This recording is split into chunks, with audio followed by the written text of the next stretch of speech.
Kevin Hart was no stranger to tough situations. Growing up in Philadelphia, he had already faced his share of challenges, from cramped apartments to days when his biggest goal was just to make someone laugh. But this moment? This was something different. The air in the showroom was crisp, almost too clean, with the faint smell of leather and polish filling the space. Bright lights bounced off the glossy hoods of luxury cars, each one a statement of wealth and power. It was the kind of place where million-dollar deals were closed with a handshake, where the rich came to show off their riches.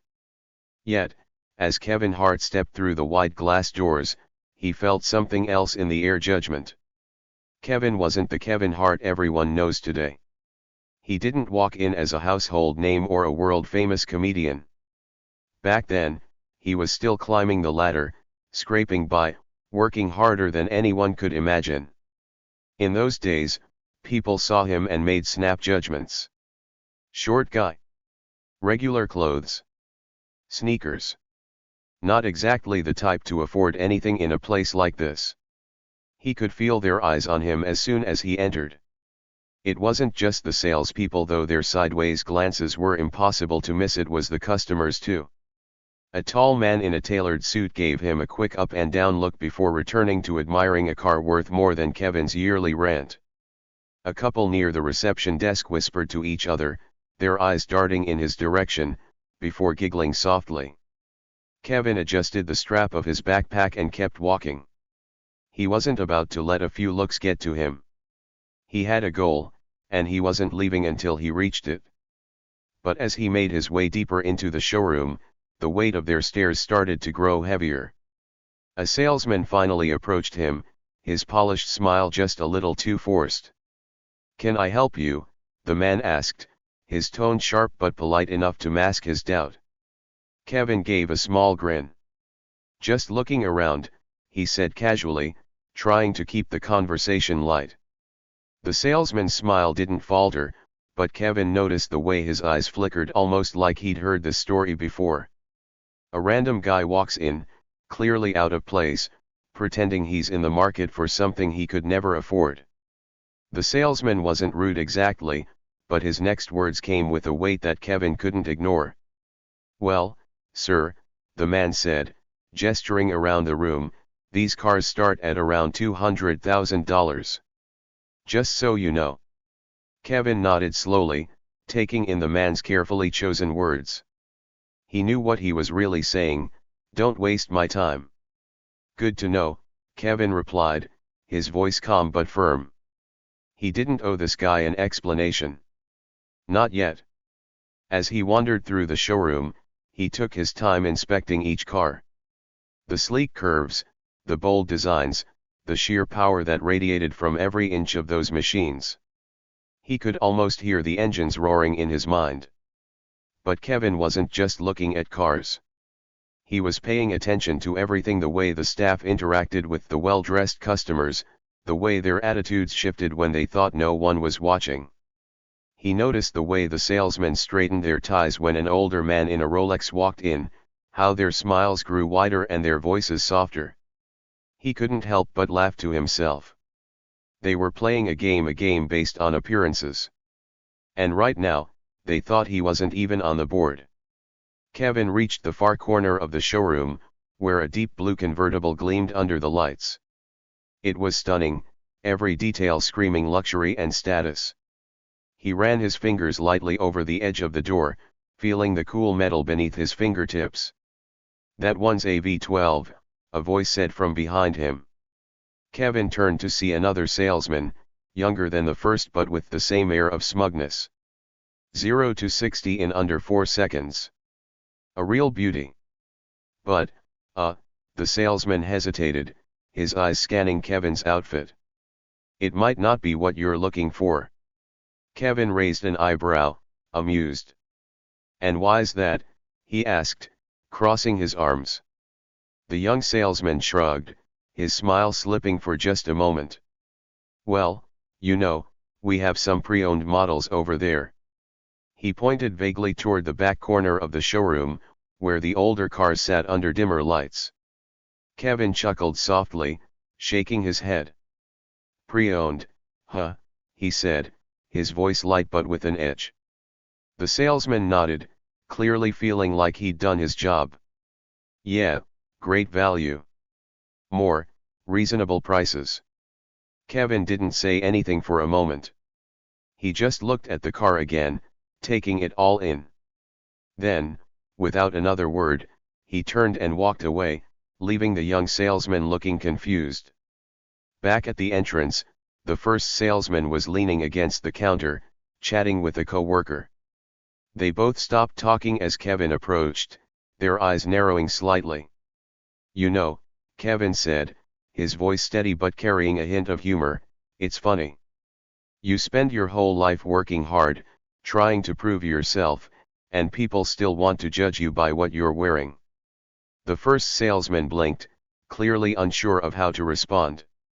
Kevin smiled at him, a genuine smile this time, before glancing back at the showroom floor. Nice cars, though, he added. Real nice. Then, without waiting for a reply, he turned and walked out the door. For a moment, the showroom was quiet, the staff exchanging confused glances. To them, Kevin Hart was just another guy who didn't belong, a nobody who had wandered into the wrong place. But what they didn't know was that Kevin wasn't leaving for good. Not by a long shot.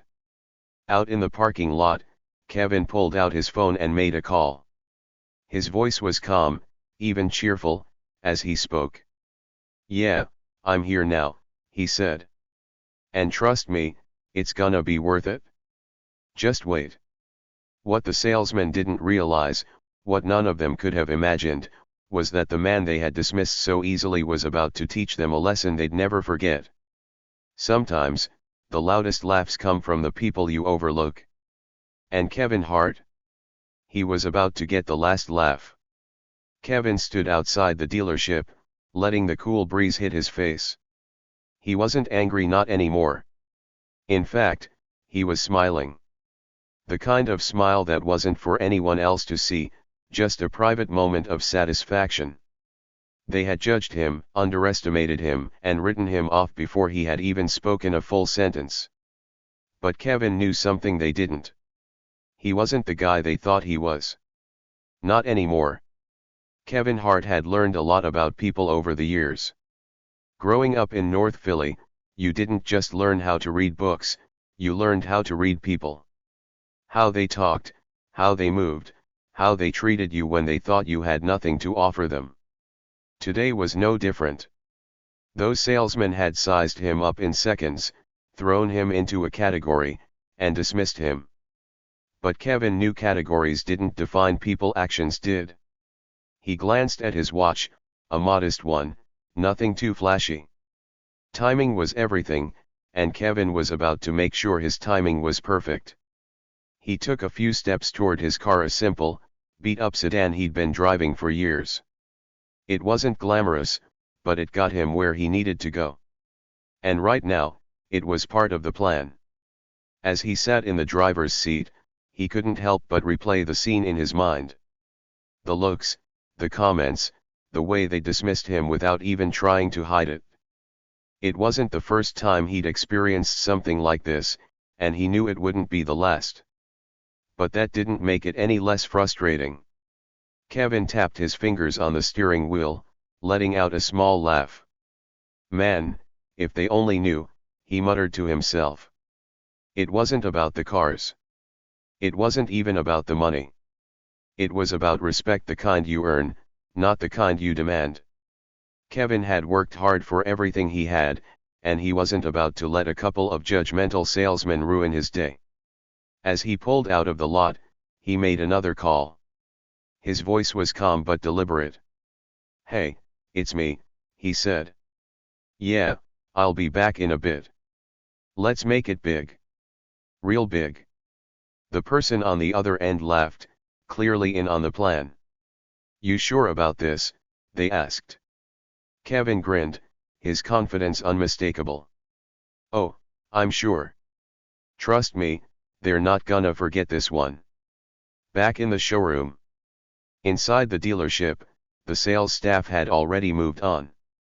To them, Kevin Hart was a blip on the radar, a nobody who didn't deserve a second thought.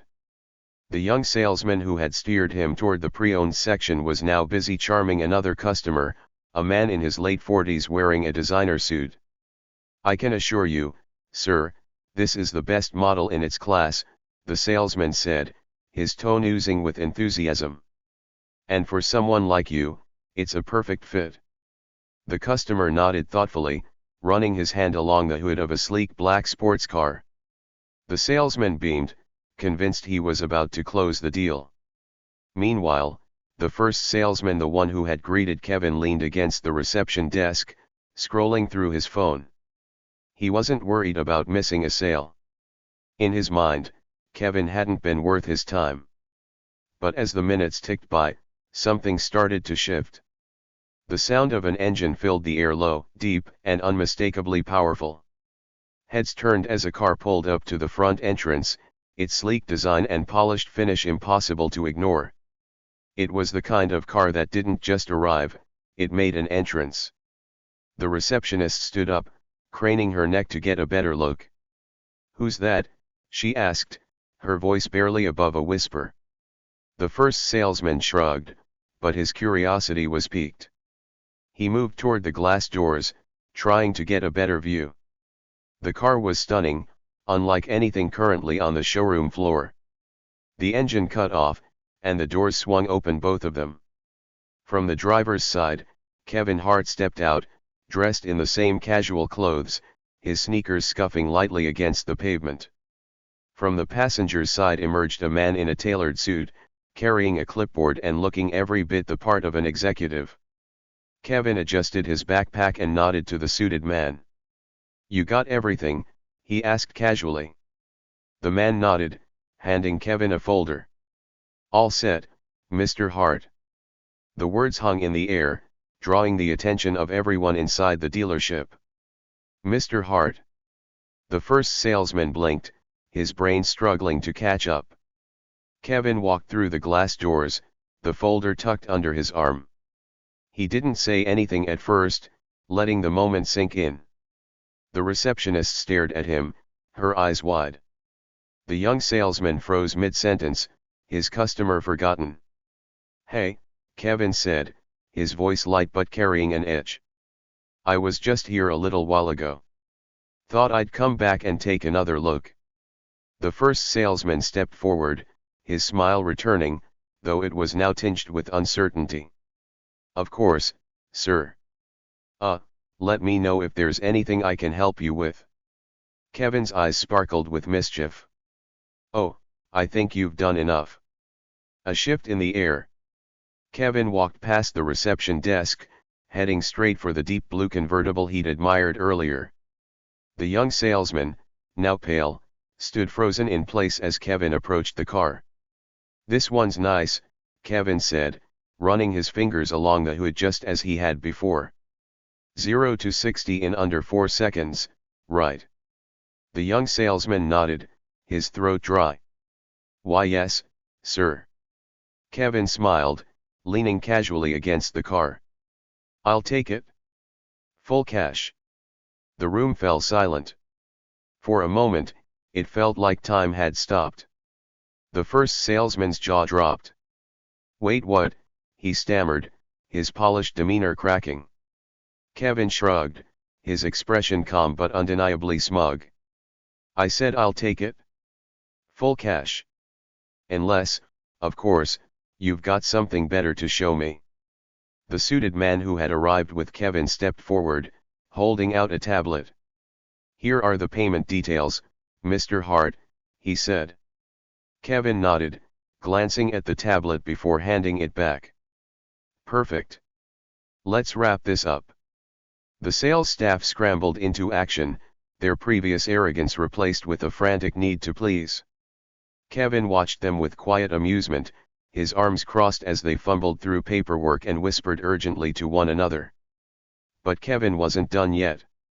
Turning to the young salesman, he said, "You know, I've been thinking about what you said earlier. About the pre-owned section." The young man swallowed hard, unable to meet Kevin's gaze. "I think you were right," Kevin continued, his tone light but pointed. Sometimes, people do need to start small. But here's the thing, you should never assume you know what someone's capable of just by looking at them. The young salesman nodded quickly, his face flushed with embarrassment. Kevin smiled again, but this time it was softer. Don't worry, man. Everyone learns eventually. As the deal was finalized, the energy in the showroom shifted completely. The staff who had ignored Kevin were now bending over backward to accommodate him, their attitudes transformed by the realization of who he was and what they had nearly lost. But for Kevin, it wasn't just about proving a point. It was about reminding everyone that respect should never be tied to appearances. Kevin Hart stepped back into the shimmering showroom of luxury cars, the sunlight bouncing off polished steel and glass, making everything feel just a little too perfect. He felt like an outsider in a world that wasn't made for people like him, or at least that's what the salesman wanted him to think. As he wandered through the rows of sleek, high-end vehicles, Kevin could feel their eyes on him. The subtle glances, the quick dismissals. It wasn't loud or obvious, but it was there, the quiet way they whispered to each other, the way they deliberately avoided him as though he didn't belong. The first salesman, a tall, sharp-looking guy with a slicked-back hairstyle and a fake, practiced smile, finally approached Kevin. He didn't offer a handshake or even a proper greeting. Instead, he leaned slightly to the side, as if trying to block Kevin's view of the car in front of him. Sir," the man said, his voice dripping with condescension, "the pre-owned section is just down the street. I think you'll find what you're looking for there." Kevin raised an eyebrow but didn't say anything right away. He wasn't one to get rattled over something small like that. Instead, he gave the car in front of him a long, deliberate look. It was a gleaming silver convertible, the kind of car that screamed success, fast, expensive, and designed to turn heads. "That's a nice one," Kevin said casually, ignoring the salesman's tone. The man's smile tightened, and his eyes flicked over Kevin's outfit: plain jeans, a hoodie, and a pair of scuffed sneakers. It was clear he didn't think Kevin belonged anywhere near a car like this. Yes," the salesman said, his tone overly polite now, "but this model's a bit out of range for most buyers. Maybe I can show you something more affordable." Kevin let the comment hang in the air for a moment. It wasn't the first time he'd been underestimated, and he was sure it wouldn't be the last. But something about the man's smug expression, the way he talked down to him as if Kevin were a kid window shopping, made his blood boil just a little. "Nah," Kevin said, still calm. "I think I like this one. Tell me about it." The salesman blinked, clearly caught off guard. He hesitated, looking Kevin up and down again as if trying to figure out if he was serious or just wasting time. "Well," the man started, his tone still skeptical, "it's a limited edition. V8 engine, 550 horsepower, 0 to 60 in just under 4 seconds.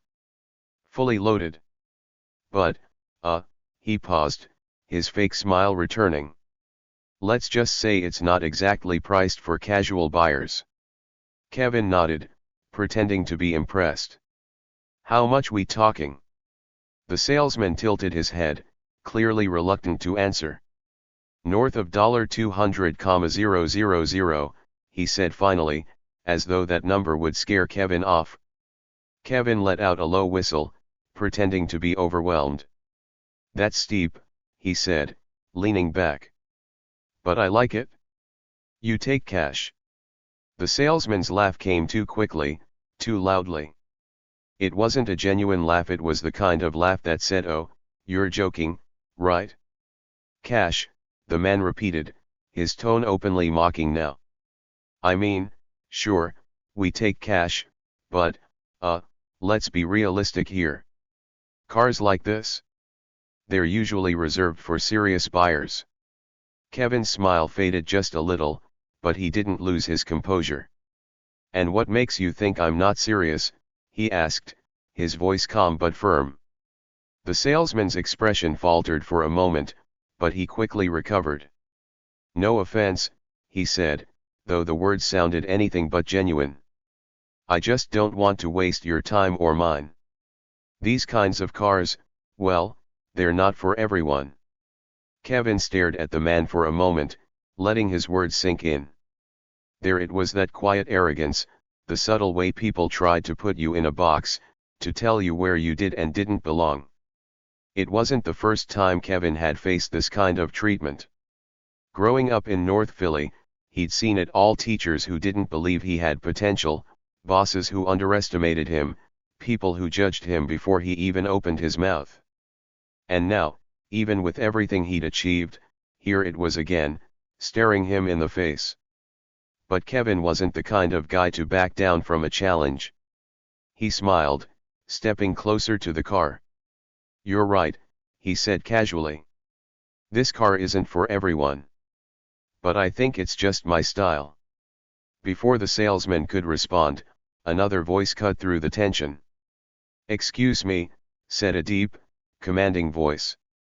A second salesman, older and even more polished than the first, walked over with an air of authority. His suit was perfectly tailored, and he carried himself like someone who thought he owned the place, or at least wanted you to think he did. What seems to be the issue here? The older man asked, glancing between Kevin and the younger salesman. No issue, Kevin said, flashing a quick grin. Just trying to get some details on this car. The older man looked Kevin over, his expression neutral but with a hint of the same skepticism. He turned to the younger salesman, his voice low but firm. Why don't you let me handle this one? The younger man nodded quickly, stepping aside. The older salesman turned back to Kevin, his smile polished but distant. I'm Mark, the sales manager here, he said smoothly. And you are? Kevin, he replied simply. Well, Kevin, Mark continued, his tone polite but patronizing, this is one of our finest models. A bit on the higher end, of course, but we pride ourselves on offering options for all types of buyers. If you're interested, I'd be happy to show you some other models that might be a better fit. Kevin chuckled, shaking his head. Appreciate the offer, Mark, but I think I know what I'm looking for. Mark raised an eyebrow, clearly intrigued but still doubtful. Is that so? Yeah, Kevin said, leaning against the car. But tell me something, Mark, how do you decide who's a serious buyer around here? Mark's smile faltered for just a second before he recovered. Well, he said carefully, we try to match our customers with vehicles that suit their needs and budget. Kevin nodded slowly. Budget, huh? So, if I roll up in jeans and sneakers, that automatically puts me in a lower bracket? Mark hesitated, clearly uncomfortable.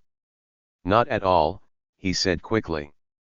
We treat all our customers with respect. Kevin's smile didn't waver, but his eyes were sharp. That's so. Before Mark could respond, Kevin straightened up and clapped his hands together. All right then, he said, his tone lighter now. Let's see how serious I really am. Show me the paperwork for this car. Mark blinked, caught off guard. You're interested in buying this car? Kevin's grin widened. What gave it away? The fact that I've been standing here asking about it for 10 minutes while your guy tries to send me to the used lot. The tension in the room was palpable now. The younger salesman was watching from a distance, his face pale. The receptionist peeked over the desk, clearly curious about what was happening. Mark cleared his throat, regaining his composure. Of course, he said smoothly. If you're serious about this purchase, we can absolutely get started on the paperwork. Kevin clapped him on the shoulder. That's more like it, Mark. Let's do it. As Mark turned to retrieve the necessary forms, Kevin couldn't help but smile to himself. He wasn't done yet, not by a long shot. This was just the beginning. As Mark walked away to grab the paperwork, Kevin let out a quiet breath, his smile fading for a brief moment. It wasn't that he hadn't dealt with this type of thing before. No, this was familiar territory for him. But it didn't mean it stung any less. It wasn't about the car. It wasn't even about the money. It was about how people sized you up in a split second and decided your worth based on nothing more than the clothes you wore or the way you walked. Kevin wasn't just shopping for a car, he was testing them. He wanted to see how far they'd go before realizing they'd made a huge mistake. Mark returned with a leather folder in hand, the kind that probably cost more than Kevin's entire outfit. He placed it carefully on a nearby table and gestured for Kevin to sit. "Shall we begin?" he asked, his tone still polite but clearly laced with doubt. Kevin took a seat, leaning back casually as Mark began flipping through the paperwork. "So," Mark started, "are we looking at financing options today, or cash?" Kevin interrupted, his tone steady. Mark froze for a split second before looking up, his expression carefully neutral. "Cash," he repeated, as though he hadn't heard correctly. "Yeah," Kevin said, tapping his fingers on the table. "Straight cash. No financing, no loans. Just tell me how much it's gonna take to drive this beauty out of here today." Mark's lips pressed into a thin line. He was trying hard not to react, but Kevin could see it in his eyes. He didn't believe him. Not for a second. "Well," Mark said after a pause, "that's certainly rare. Most of our customers opt for financing, even for vehicles in this price range." "Are you sure?" "Mark," Kevin said, cutting him off again, "let me save you some time. I'm not here to play games. You don't have to explain financing to me, and you don't have to talk me into anything cheaper. I want this car, and I want to pay for it today. If you can't handle that, maybe you should bring someone else in who can." Mark blinked, caught off guard by Kevin's tone. For the first time, a flicker of uncertainty crossed his face. "Of course," he said quickly, trying to recover. "If that's how you'd like to proceed, we can certainly accommodate you." Kevin smirked. "Good. Glad we're on the same page." As Mark began filling out the forms, Kevin glanced around the showroom. The younger salesman was still hovering nearby, pretending to organize brochures but clearly eavesdropping. A couple of other employees stood behind the reception desk, whispering to each other and occasionally glancing in Kevin's direction. It didn't bother him. In fact, he found it amusing. They could whisper all they wanted. Soon enough, they'd know exactly who they were dealing with. "All right," Mark said after a few minutes, sliding the paperwork across the table. "Here's the breakdown. Including taxes and fees, the total comes to $237,000. Kevin nodded, taking the paper and pretending to study it. "Sounds about right," he said casually. Mark hesitated again, watching Kevin closely. "And you're prepared to pay this, in cash?" he asked, his tone careful but still skeptical. Kevin leaned back in his chair, his grin returning. "Is there an echo in here? Didn't I just say that?"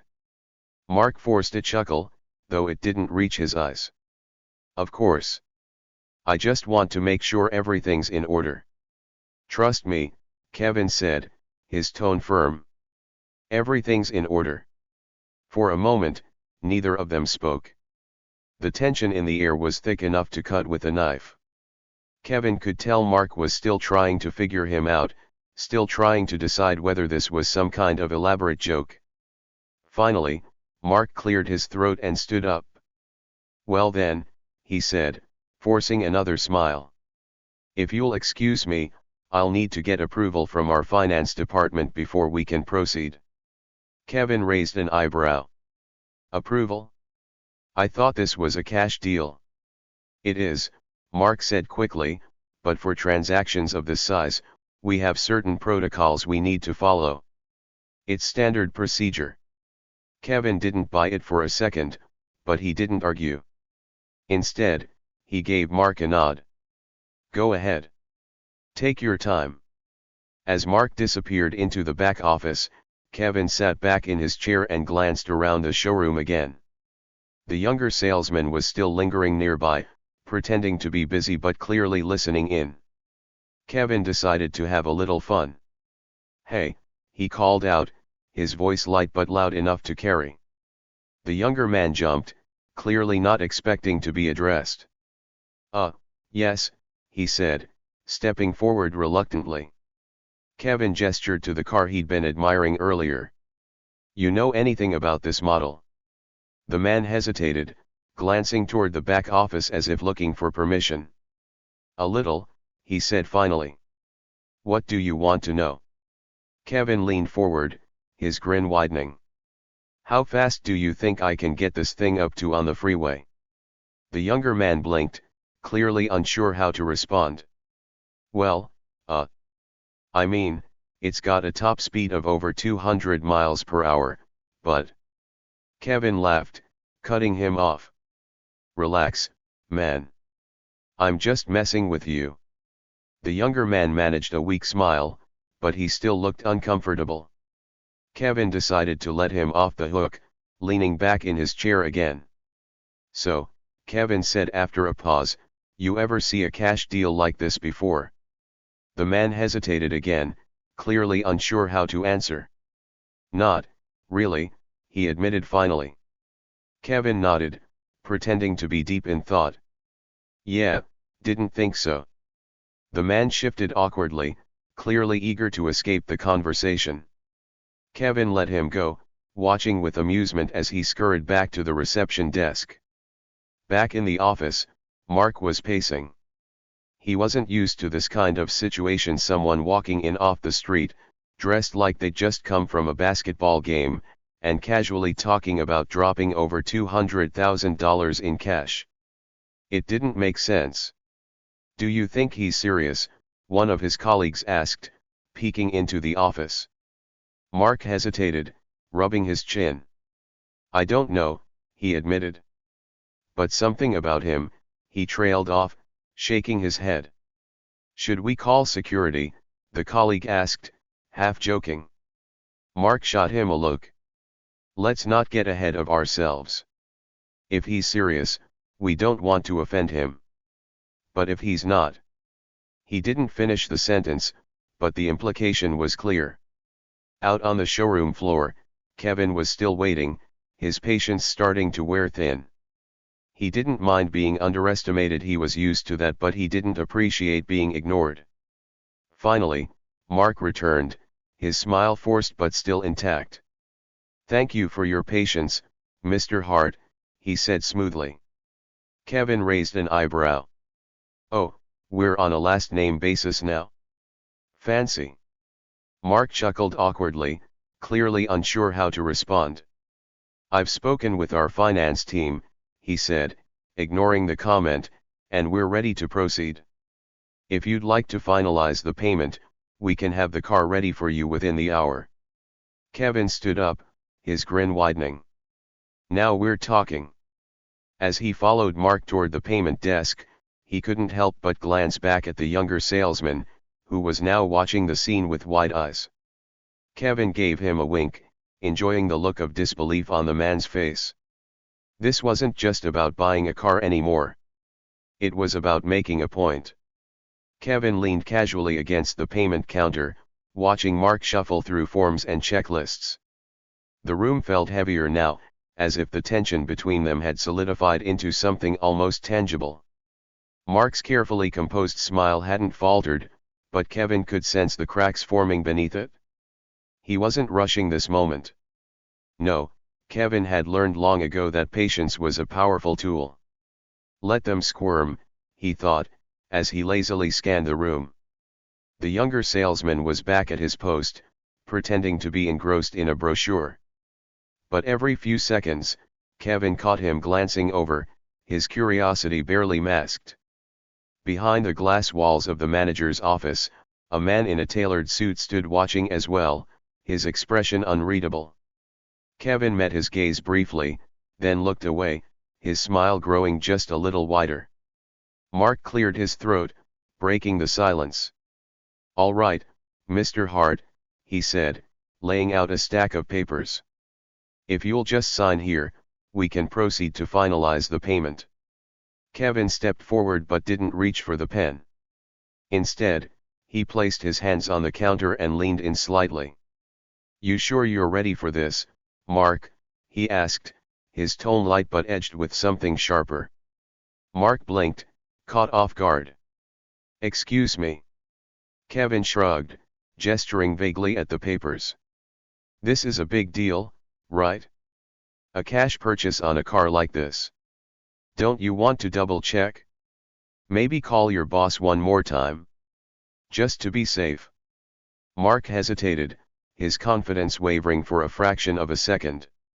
"We've already cleared it with the finance department," he said quickly. "Everything's in order." Kevin nodded, his expression thoughtful. "Good. Glad to hear it." He picked up the pen and began signing the papers, his movements deliberate. But as he worked, his mind wasn't on the forms. He was observing, cataloging every reaction, every glance exchanged between the staff. From the corner of his eye, Kevin saw the manager step out of his office and approach.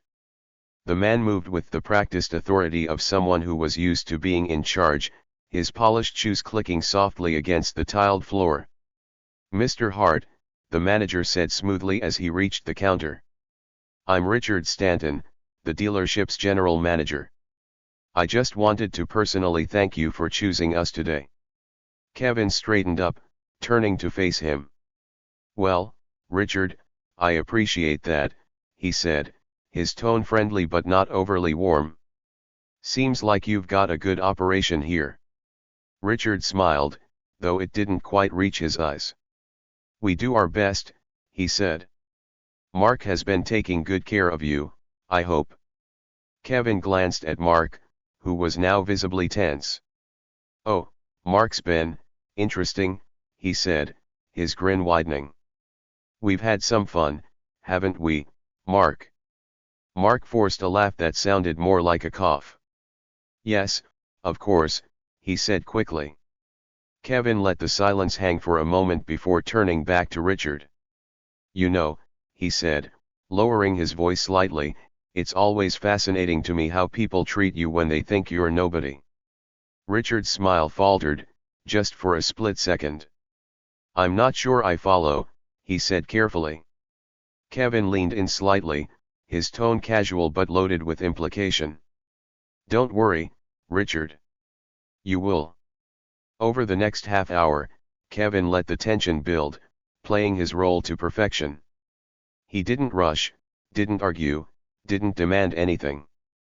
Instead, he wandered through the showroom, pausing to admire the cars with exaggerated interest. Every now and then, he would glance back at the counter, catching Mark or Richard watching him. He'd smile, a slow, knowing smile that made them look away every time. Meanwhile, the younger salesman had grown bolder, edging closer to where Kevin stood.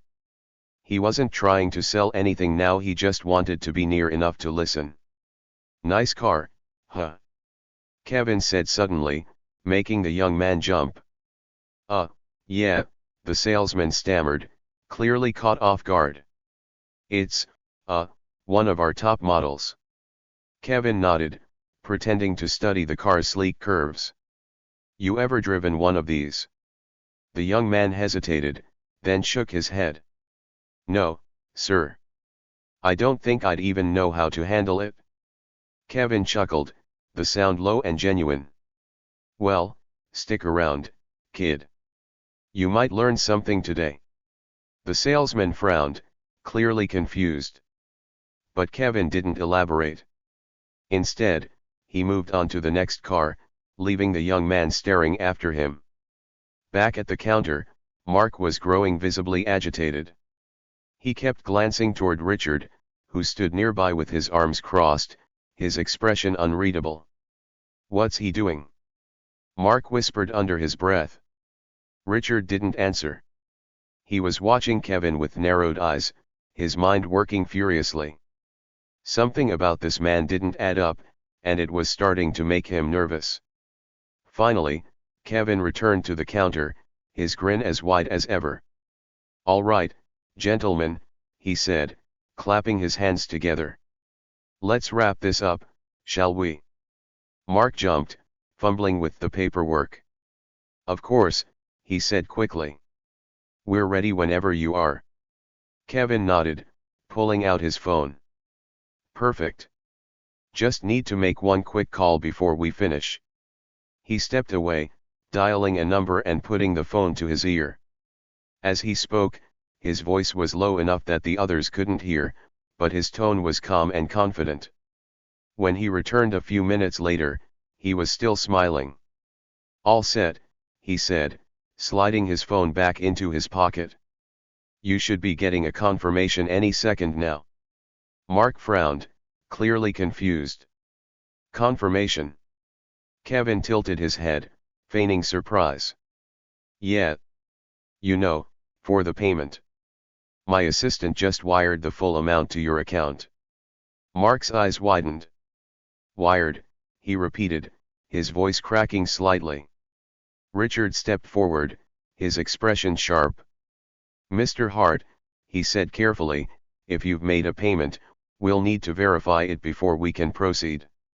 Kevin spread his hands, his grin widening. "Be my guest." Richard pulled out his phone, typing furiously. A moment later, his eyes widened, and his face went pale. It's there," he said softly, almost to himself. Mark leaned over, trying to see the screen. "What do you mean it's there?" "I mean the payment," Richard said, his voice tinged with disbelief. $237,000. It's in our account." Kevin leaned on the counter, his grin now almost predatory. "Told you everything was in order, didn't I?" Kevin watched the dawning realization on Richard's face with quiet satisfaction. The man's demeanor shifted, his polished confidence now laced with uncertainty. The silence in the showroom stretched, interrupted only by the faint hum of the air conditioning and the soft footsteps of other customers browsing the cars. Mark, on the other hand, was visibly struggling to process what had just happened. He stammered, That's impossible." A payment that big?" He stopped himself, realizing too late that his disbelief sounded insulting. "I mean, we don't usually see payments like this without weeks of planning or—" Kevin held up a hand, silencing him. "Relax, Mark. It's not that complicated. When you know what you're doing, things move a lot faster." Mark swallowed hard, his face flushing red. "Of course, Mr. Hart. My apologies." Kevin leaned back slightly, crossing his arms as he studied the two men. There was something almost comical about their discomfort. Mark fidgeting with his tie, Richard tapping nervously on his phone, likely double-checking the payment details. "Everything checks out," Richard muttered, more to himself than anyone else. He looked up, his smile now forced. "Mr. Hart, I must admit, I wasn't expecting, well, someone of your caliber." Kevin raised an eyebrow. "Someone of my caliber? What's that supposed to mean, Richard?" The manager hesitated, clearly scrambling for a diplomatic answer. "Well, I just mean that most of our high-profile clients usually, go through a different process. They typically work with me directly, and this—" Kevin cut him off with a wave of his hand. "Let me stop you right there, Richard. What you're really saying is, you didn't think a guy like me would be your high-profile client. Isn't that right?" Richard opened his mouth, then closed it again. His silence spoke volumes. "Thought so," Kevin said, his grin sharp. "But don't worry. I get it. Happens all the time. People look at me and make assumptions. They see the sneakers, the hoodie, the height." He paused, letting the words sink in, "and they think they've got me figured out." Mark shifted uncomfortably, his gaze darting between Kevin and Richard. He looked like he wanted to say something but couldn't quite find the words. "But here's the thing," Kevin continued, his voice calm but carrying an undeniable edge. You don't get to where I am by worrying about what people think. And you definitely don't let a little disrespect throw you off your game. Richard cleared his throat, trying to regain control of the situation. Mr. Hart, I assure you, any misunderstanding was unintentional. We pride ourselves on treating all our clients with the utmost professionalism. Kevin chuckled, the sound low and almost dismissive. Sure you do, he said, his tone dripping with irony. But let me ask you something, Richard. How often do your professional instincts lead you to judge a book by its cover? The manager didn't answer. He didn't have to. The silence that followed was answer enough. Kevin let the moment linger before stepping away from the counter. He began to wander through the showroom again, his hands in his pockets, as if he had all the time in the world. The younger salesman, who had been hovering nearby, finally mustered the courage to approach him. "Excuse me, Mr. Hart," he said hesitantly. "Can I, help you with anything?" Kevin turned to him, his expression softening slightly. "What's your name, kid?" "David," the young man replied, his voice steady but nervous. "David," Kevin repeated, nodding thoughtfully. "Tell me something, David. How long have you been working here?" "About 6 months, David said quickly. "Still learning the ropes, I guess." Kevin smiled. "Well, let me give you a little advice. Always pay attention to the quiet ones. The ones who don't brag, who don't flaunt their money. Those are the people who usually have the most to teach you." David blinked, clearly surprised. Thank you. I'll remember that." Kevin patted him on the shoulder before moving on, leaving the young man staring after him, wide-eyed. Back at the counter, Richard and Mark were deep in whispered conversation. From a distance, Kevin could see the tension in their body language, the stiff shoulders, the darting eyes. They were rattled, no doubt about it. Kevin didn't mind letting them stew for a while longer. He wasn't just buying a car today, he was making a point. He stopped in front of a sleek black sports car, its glossy finish reflecting the overhead lights. It was a beauty, no doubt about it, a car that practically screamed wealth and power. "Think I'll take this one too," Kevin said aloud, his voice carrying across the room. Mark's head snapped up, his eyes widening. "Excuse me." Kevin turned to face him, his expression calm. "You heard me. Add this one to the list." Mark looked like he was about to argue, but a sharp glance from Richard silenced him. The manager stepped forward, his forced smile back in place. "An excellent choice, Mr. Hart," he said smoothly. "I'll have the paperwork prepared immediately." "Good," Kevin said, his tone leaving no room for discussion. As Richard hurried off, Kevin leaned casually against the car, his gaze sweeping over the showroom. Most of the other customers were pretending not to stare, but Kevin could feel their eyes on him. He didn't mind. Let them watch. Let them wonder. A few minutes later, Richard returned with a fresh stack of forms. "If you'll just sign here, Mr. Hart, we'll get everything finalized," he said, his voice overly cheerful. Kevin took the papers but didn't sign right away. Instead, he glanced up at Richard, his expression thoughtful. "You know, Richard," he said slowly, "this could have gone very differently." Richard stiffened. "I'm not sure what you mean, Mr. Hart." Kevin tilted his head, studying the man. "I think you do." The tension in the room was palpable now, the air heavy with unspoken truths. Mark shifted nervously, his gaze fixed on the floor. Even David, who had been watching from a distance, looked uncomfortable. "I'm not here to teach anyone a lesson," Kevin continued, his voice quiet but firm. "But maybe, just maybe, you'll think twice the next time someone walks through those doors. Because you never know who you're dealing with. And trust me, appearances can be deceiving." Richard swallowed hard, his composure finally cracking.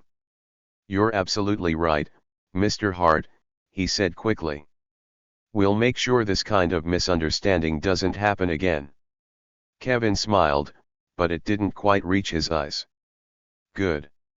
I'd hate to think anyone else had to go through this.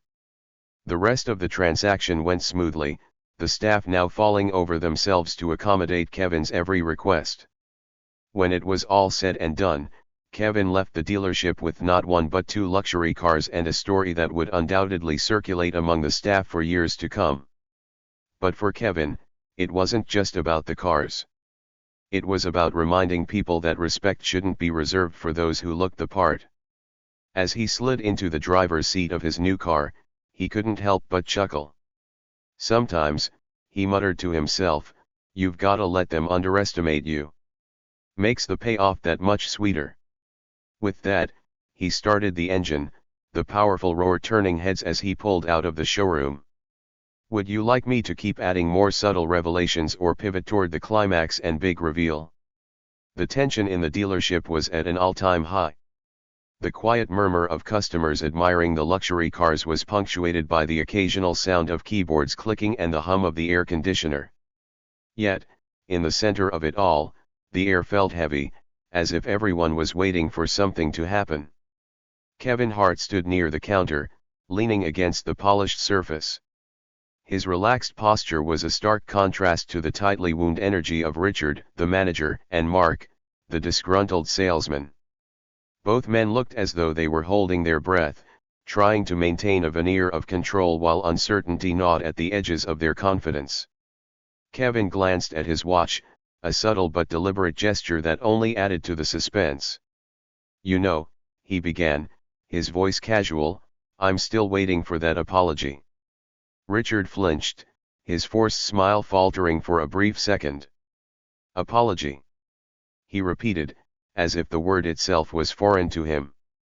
Yeah, Kevin said, his tone calm but firm. Not for me, I've dealt with worse. But for every person who's walked into this place and been treated like they didn't belong. Because I guarantee you, I'm not the first, and I probably won't be the last. Mark shifted uncomfortably, the weight of Kevin's words sinking in.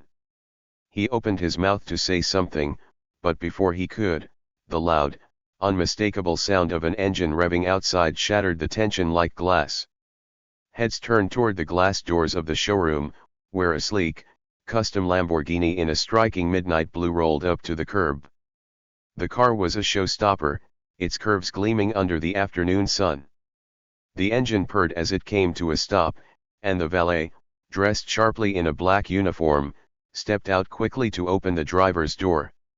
Every pair of eyes in the dealership was glued to the scene, and whispers began to ripple through the room. Who's that? Someone muttered. Must be someone important. The driver emerged slowly, a tall, impeccably dressed man in a tailored suit. His presence commanded attention, his every movement exuding authority. In his hand was a clipboard, and as he walked toward the showroom, he adjusted his tie with a precision that suggested this was no ordinary visit. Mark and Richard exchanged nervous glances. They knew who this man was, or rather, what he represented. He was the regional director of the luxury car brand, a figure rarely seen unless there was a matter of utmost importance. The glass door slid open with a soft hiss as the man stepped inside. His eyes scanned the room briefly before landing on Kevin. A broad smile spread across his face as he strode forward, his hand outstretched. Mr. Hart! He exclaimed warmly, his voice carrying across the room. It's an absolute pleasure to finally meet you in person. We've been expecting you. The air seemed to leave the room. Richard's jaw dropped, and Mark froze mid-step, his face turning ashen. Kevin, however, remained completely at ease. He took the man's hand in a firm handshake, his smile widening as he glanced at Richard and Mark. Ah, perfect timing, Kevin said, his tone dripping with irony. I was just having a little chat with your team here about customer service. The regional director's smile faltered slightly as he turned to look at Richard, his brows furrowing. I trust everything has been handled to Mr. Hart's satisfaction?"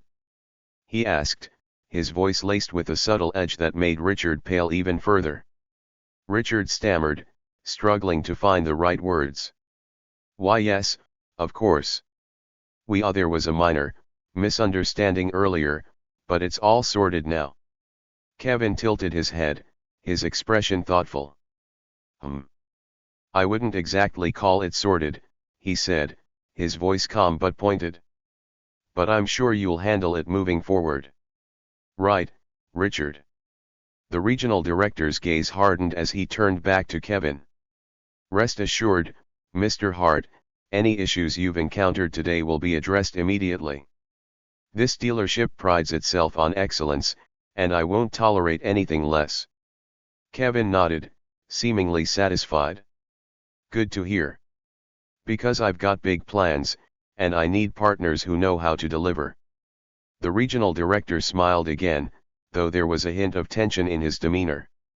"Speaking of which," he said, gesturing toward the doors, "your custom order is ready.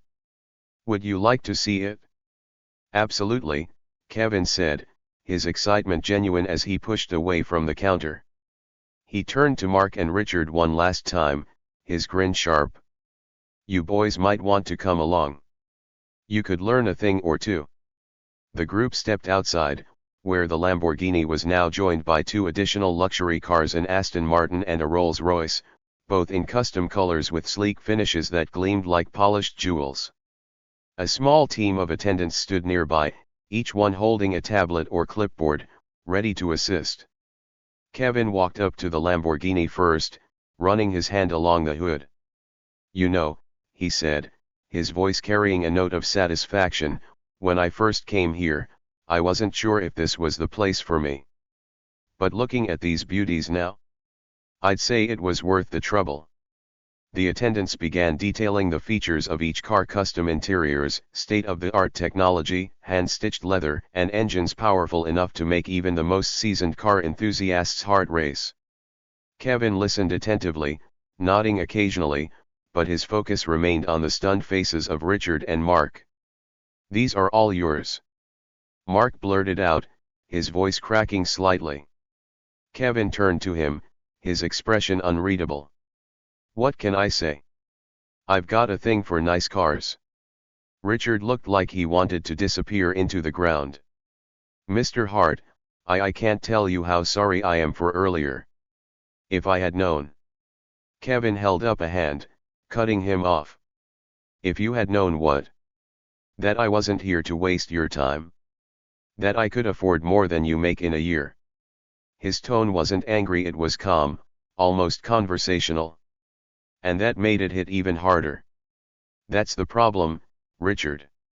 You shouldn't have to know anything to treat people with respect."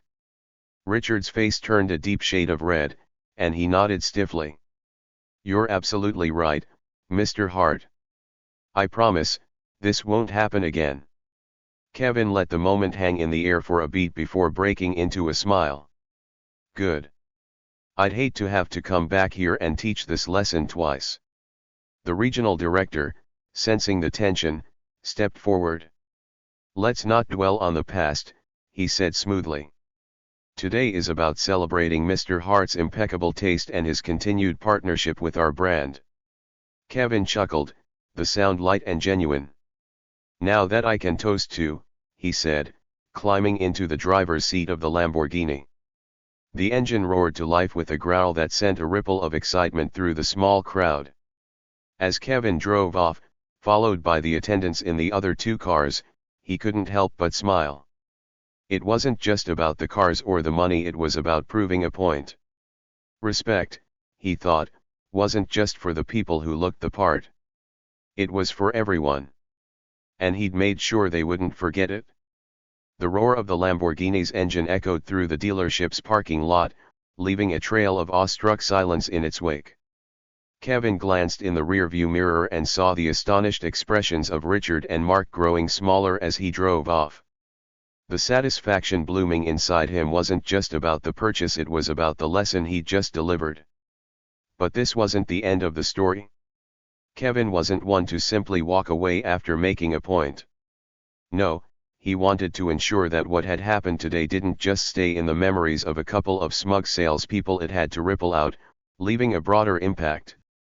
As the Lamborghini smoothly merged onto the boulevard, Kevin was already planning his next move. Back at the dealership, the atmosphere remained tense.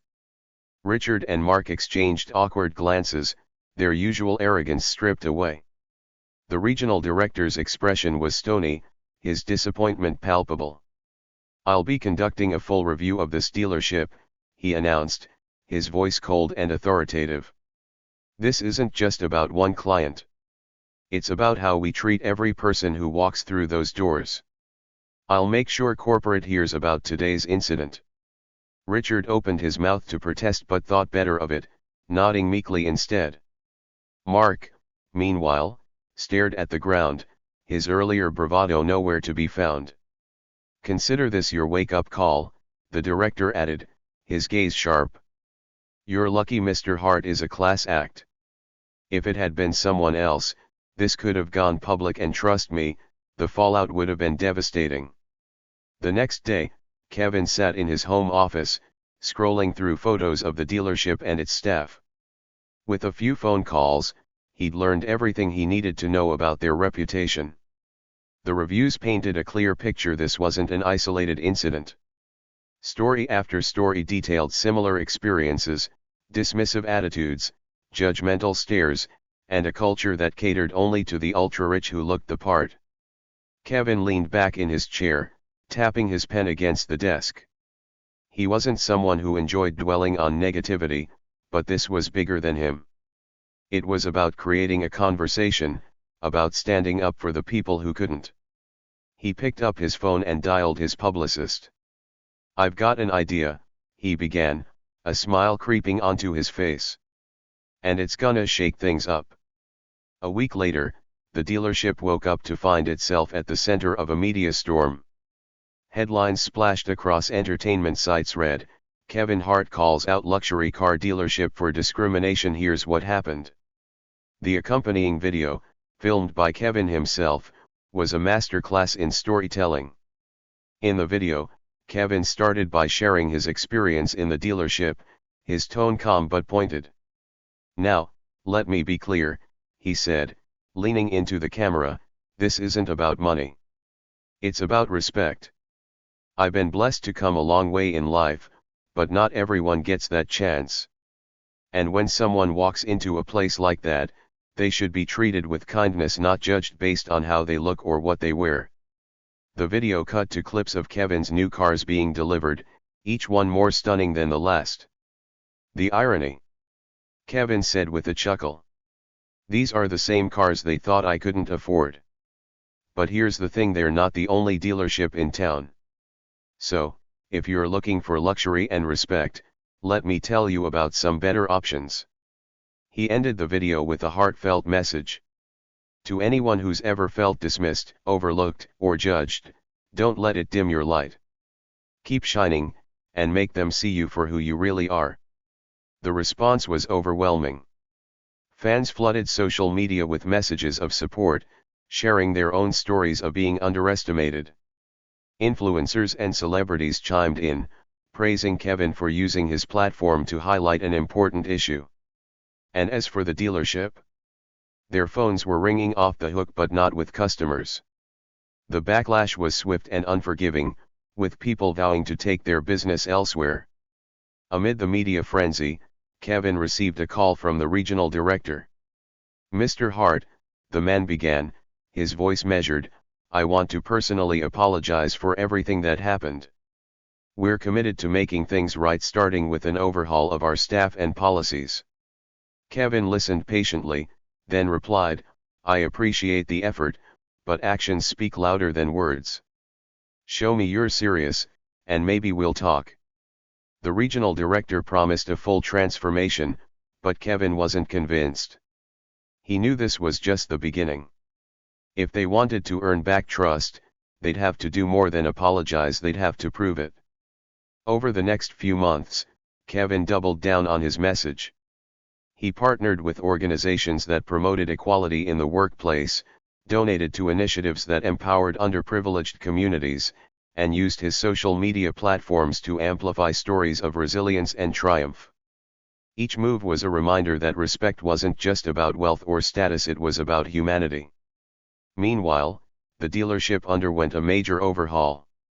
Richard and Mark were quietly let go, replaced by staff who were trained in inclusivity and customer service. New policies were implemented, ensuring that every client, regardless of appearance, was treated with dignity. The dealership even reached out to local charities, offering scholarships and opportunities to young people interested in the automotive industry. Months later, Kevin returned to the dealership not as a customer, but as a guest speaker. The new staff gathered in the showroom, hanging on to his every word as he shared his journey. "I'm not here to point fingers or dwell on the past," he said. "I'm here to show you what happens when we treat each other with respect. Because at the end of the day, it's not about the cars, it's about the people." The event ended with a standing ovation, and for the first time, Kevin felt a sense of closure. The dealership had learned its lesson, and he'd used his experience to spark a change that went far beyond a single showroom. As Kevin walked out to his car, a sleek, custom ride that turned every head in the lot, he couldn't help but smile. This wasn't just a win for him. It was a win for anyone who'd ever been underestimated. And as he drove away, leaving the dealership in his rearview mirror, Kevin knew one thing for certain: respect wasn't earned by what you owned, it was earned by how you treated others. The fallout from the events at the dealership was swift and unforgiving. The incident, now trending on every major social media platform, had captured the attention of not just Kevin Hart's millions of fans, but also the broader public. People who had never set foot in a luxury car dealership were enraged, flooding the company's official accounts with calls for accountability. For the first time in their careers, Richard and Mark were at the center of attention, but not the kind they wanted. Clips of their dismissive attitudes had been reposted countless times, paired with Kevin's calm, yet pointed, retelling of the story. They had become the faces of prejudice, their arrogance immortalized in hashtags like #RespectEveryone and #NotJustTheSuit. By the end of the week, the dealership's corporate office released a formal statement, condemning the actions of the two salesmen. "We deeply regret the behavior exhibited by our staff and are committed to ensuring that every customer, regardless of background, is treated with respect," it read. But the words felt hollow to the public, who demanded more. Both Richard and Mark were promptly fired. It wasn't enough to salvage their reputations, though. They had become pariahs in the industry, their names circulating as cautionary tales for others. Job interviews led to closed doors and whispered rejections. The once confident Richard now spent his days scrolling job boards, a shadow of his former self. Mark, equally humbled, began reflecting on how he'd treated people, not just Kevin but countless others over the years. Meanwhile, Kevin Hart's story had taken on a life of its own. His video, viewed millions of times, sparked a wider conversation about assumptions and respect. News outlets picked it up, running headlines like, "Kevin Hart turns a snub into a lesson in humility and why everyone deserves a chance to shine."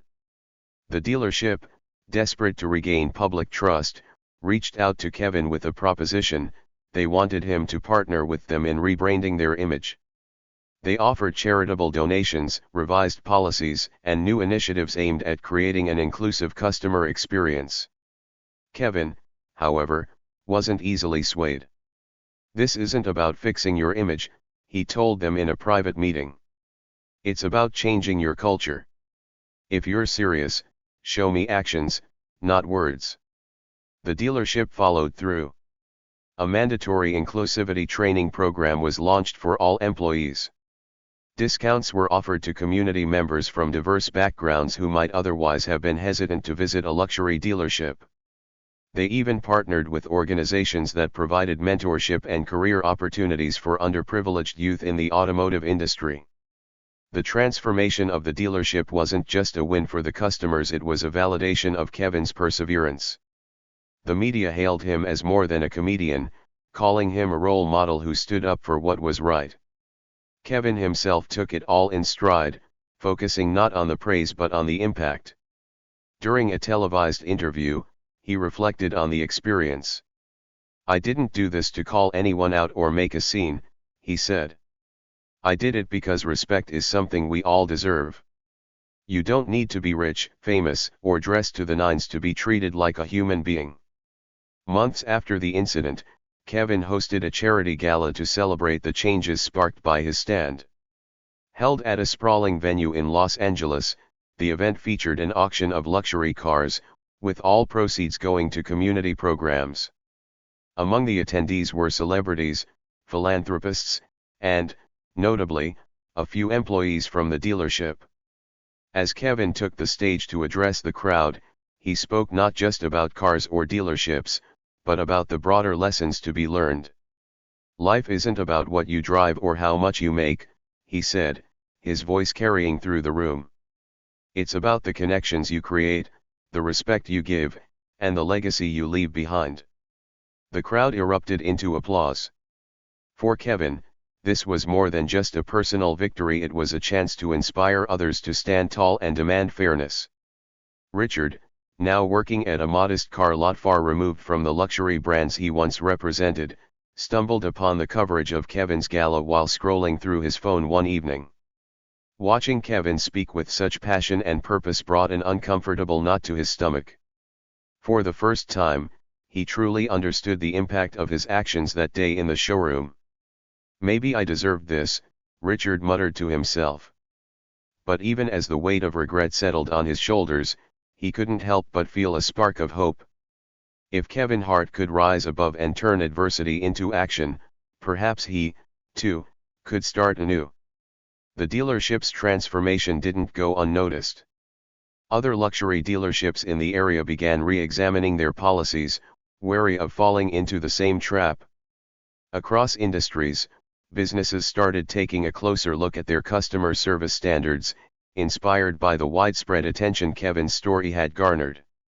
Kevin, for his part, remained humble through it all. He continued to share stories of perseverance and resilience, using his platform to uplift others. In interviews, he often downplayed his role, insisting, "This isn't about me. It's about all of us recognizing the power of respect." One day, months after the gala, Kevin stopped by the transformed dealership not to buy a car but to see the progress firsthand.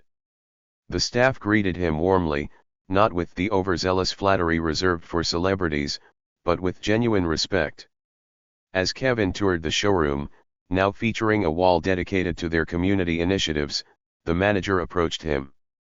"We owe a lot of this to you," he admitted, extending a hand. Kevin shook it, a small smile playing on his lips. "You owe it to yourself and your customers," he replied. And with that, Kevin walked out, his presence a quiet reminder that change isn't just about making a point. It's about making a difference. Kevin Hart's experience had started as an act of disrespect but ended as a story of transformation not just for him, but for everyone involved. It was a testament to resilience, to standing up for what's right, and to never underestimating the power of a quiet resolve. And in the end, it wasn't just a lesson for the dealership, it was a lesson for anyone who'd ever doubted the importance of respect. In the end, Kevin Hart's story isn't just about a single moment of victory. It's about what happens when someone refuses to be defined by others' narrow views.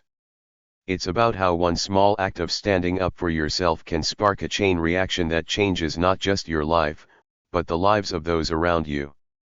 Kevin didn't walk into that dealership looking for a fight or even a grand gesture. He walked in simply wanting to be treated like everyone else. He didn't let the dismissive looks or the sneers of arrogance deter him. Instead, he kept his head high, used his quiet strength, and patiently waited for the right moment to reveal his true power. We all have moments in life where we are underestimated, overlooked, or judged based on things we cannot control: our appearance, our background, our social status. We are often made to feel like we don't belong, like we are invisible in a world that seems to reward the loudest voices and the flashiest presentations. But what Kevin Hart showed us is that the real power isn't in how others see you, it's in how you see yourself. The strength lies in your ability to remain calm, to stand tall, and to move through the world knowing that your worth is not defined by anyone else's opinion. When we face situations where we feel disrespected, it's easy to let anger take over. It's easy to lash out or to retreat, hoping that someone will eventually see us for who we are. But Kevin's approach was different. He didn't need to yell, argue, or demand respect. He showed it through his actions. He chose to let the people who doubted him underestimate him because he knew that when the time came, they wouldn't see it coming. And that's the beauty of quiet strength. It doesn't shout to the world for attention. It simply exists, ready to make an impact when it matters most. Kevin's story also teaches us a valuable lesson about the power of resilience. The road to success, to fairness, to recognition, is not always smooth. It's filled with setbacks, rejection, and, at times, outright disrespect. But true strength doesn't lie in avoiding these challenges, it lies in how we rise after we've been knocked down. It's about standing back up, dusting yourself off, and deciding that you will not let the opinions of others dictate your worth. That's exactly what Kevin did. He could have walked away from the dealership feeling hurt, embarrassed, or angry. But instead, he stood his ground, remained composed, and waited for the right time to show the world who he really was. Through his actions, Kevin also reminded us that change doesn't always come in the form of a loud, dramatic confrontation. Sometimes, the most powerful moments happen in the quiet, unassuming spaces. It's in the way you carry yourself when no one is watching. It's in the decision to hold your head high even when the odds seem stacked against you. We often think that change requires grand gestures, but sometimes, the most significant shifts happen when we simply refuse to play by other people's rules. There is also something deeply human about Kevin's story, his ability to show empathy, to see the bigger picture. He didn't let the mistakes of the salesman define them. He didn't want them to suffer for their arrogance, he wanted them to learn, to grow, and to understand the consequences of their actions. By holding them accountable, not through anger but through understanding, Kevin turned a situation of disrespect into a moment of teaching, growth, and redemption. And in doing so, he gave not only those involved a chance to reflect, but also everyone who followed the story. And that's where the true power lies, in the way we choose to respond to life's challenges. Do we let the small-minded actions of others keep us down, or do we use those moments to rise, stronger than before? Kevin Hart's story proves that resilience isn't just about bouncing back, it's about creating a new opportunity out of the ashes of the old. It's about taking what was meant to break you and turning it into the very thing that pushes you forward. As Kevin proved, sometimes you need to show people that you're not the one to be underestimated. Not in an aggressive or vengeful way, but in a way that teaches the world to treat everyone with respect, no matter how they appear on the outside. Kevin wasn't just fighting for himself, he was fighting for anyone who had ever been looked down upon, ignored, or dismissed. In the quiet moments of reflection, it becomes clear, what we see on the surface isn't always the whole story. The quiet, reserved person may hold the most power. The one who seems least likely to challenge the status quo might be the one who changes it entirely. It's a reminder that no one is truly invisible. We all have the power to make a difference, to create ripples that can turn into waves of change. It's also a reminder that we should never judge someone based on appearances or assumptions. People are more than the labels that society places on them. What Kevin did that day wasn't just about standing up for himself, it was about showing everyone that respect is something that should be given freely and without hesitation. It doesn't matter how much money you make, how you dress, or where you come from. What matters is how you treat people and how you expect to be treated in return. Kevin Hart's experience teaches us that even in the most ordinary situations, we have the opportunity to make a statement. We all have the potential to turn the tables when we least expect it. The true measure of a person isn't how they are treated in moments of privilege, but how they carry themselves in the face of adversity. It's about rising to the occasion, staying true to your values, and trusting that the right moment will come when it's time to step into your power. Life's greatest lessons often come from moments where we are tested, where we are forced to choose between giving in to frustration or rising above. And Kevin Hart showed us that the best way to handle these moments is not through aggression, but with quiet confidence, resilience, and a reminder that every single person deserves respect. It's a message that transcends the specific situation and speaks to a much broader truth: how we treat others is a reflection of who we are. Treat everyone with kindness, because you never know who might be watching or who might just have the power to change everything. So, what's the takeaway from Kevin's story? It's simple. Life isn't about the loudest voice or the biggest ego. Sometimes, it's the quietest person in the room who has the most power. And if you've ever felt dismissed or overlooked, remember this: the world doesn't get to define your worth. Only you get to do that. Never underestimate the person who stands firm in the face of adversity. Because sometimes, the greatest comebacks come from the most unexpected places. And that's where true power lies. Never underestimate someone with a dream and a sense of self-respect.